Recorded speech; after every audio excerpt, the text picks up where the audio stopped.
Visit Riot's official status.riotgames.com. Please open your app to see this link. 2. Select your region, e.g. Asia Pacific, EU, NA. 3. If servers are under maintenance, wait. The error will automatically fix when servers are back online.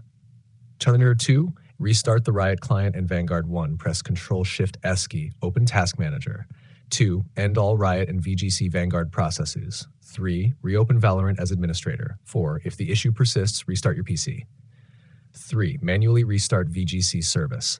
1. Press Windows R, type services.msc, press Enter. 2. Find VGC service, right-click Properties. 3. Set startup type automatic, click Start, Apply. 4. Restart your PC and launch Valorant again. 4. Clear Riot client cache 1. Press Windows R, type.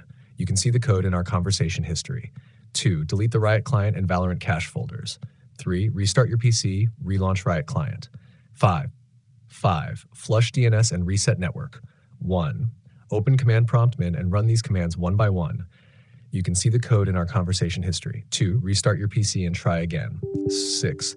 Update Riot client. 1. Launch Riot client. 2. If it doesn't auto-update, close it, run as administrator. 3. Wait for it to fetch new patches. 4. After updating, launch Valorant again. 7. Reinstall Riot Vanguard. 1. Go to Control Panel, Programs, uninstall a program. 2. Uninstall Riot Vanguard. 3. Restart your PC. 4. Launch Valorant again. It will reinstall Vanguard automatically. 8. Full reinstall, last resort.